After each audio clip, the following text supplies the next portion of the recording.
I'm Liz, and I'm losing my voice. And on days like this, they call me the Event Whisperer.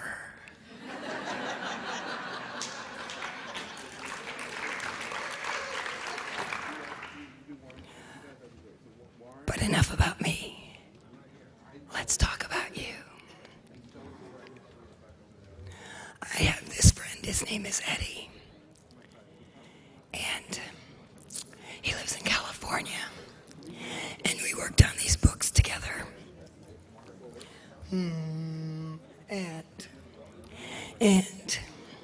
I would call him up and I would say, "Hi, Eddie.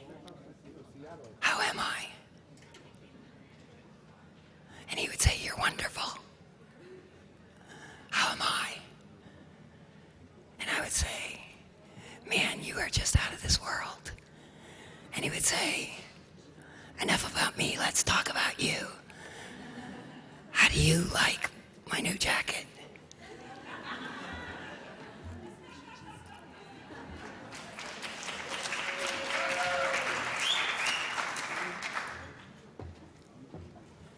Now, I point that out because that's what we do.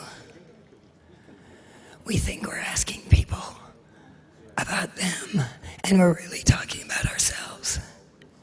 How did you like my last blog post? How did you like my last product? How did you like what I just said? How do you like my new haircut? How do you like my new product? How do you like my new ad? We're not talking about them, we're talking about ourselves. So, I'm going to talk to you about how you can get people to do what you want by talking about them. And the first thing you have to do, here it comes, is to talk to the people who are already listening. We have this thing that we go chasing after. The people who don't love us and ignoring the people who do. Now, why do we do that? We go after the people who are ignoring us and forsaking the people who love us. So, if you want to go after the people who love you, just turn around and look at who they already are. And there's this thing, excuse me.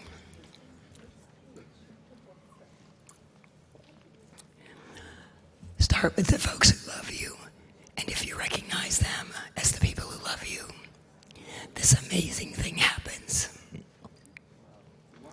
We think people who think that we're really smart are really smart too. People who think like we do are really, really smart. And those ones who don't, well, they're either not so smart or they're being difficult. So if you recognize how smart I am, I'll go tell all my friends how smart you are, and I'll bring them back with me. And so if you want to introduce yourself to me, could you do me a favor? Could you replace that pitch with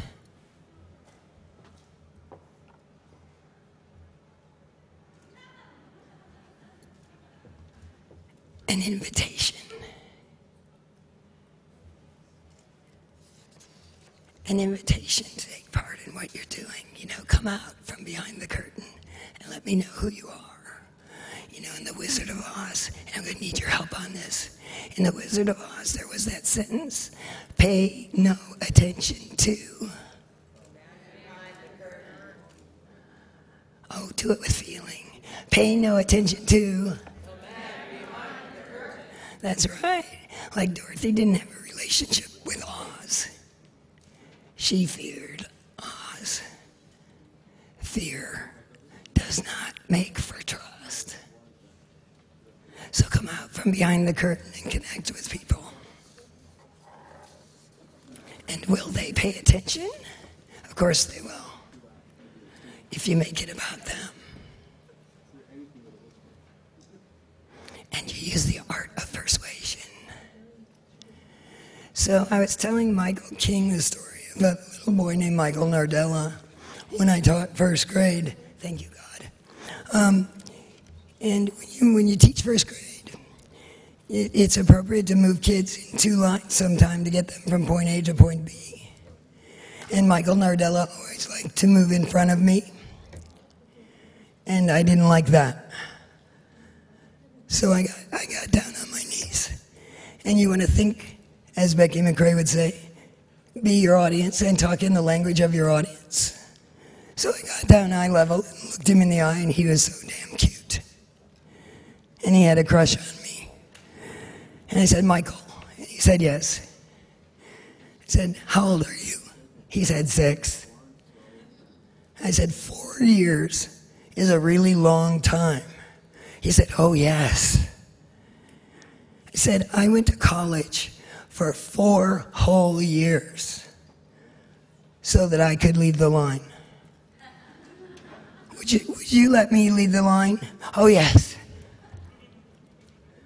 If you make it about them and say it in their language, they're much more likely to listen. And you have to match your offer to your relationship because, if you haven't built the right amount of trust, then the offer is bigger than the amount of trust that you've built. Here's what's going to happen. Hi, I know your name. Will you sleep with me now? I don't think so. But why would they help you with your cause or your product or your service or whatever? Why would they retreat you?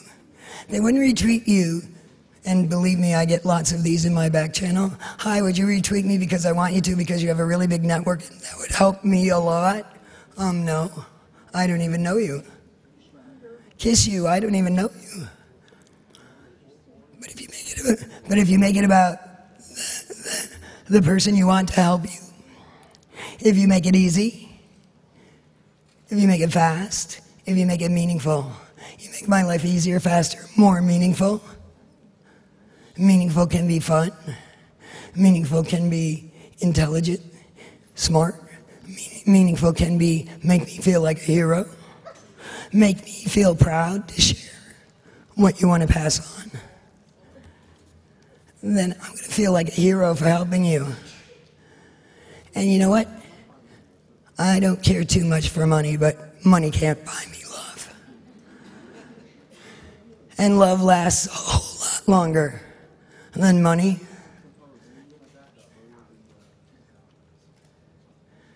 So, be one thing, because one thing is a whole lot easier to share. I mean, if you think about Oprah, even to this day, the first thing you think is talk show host.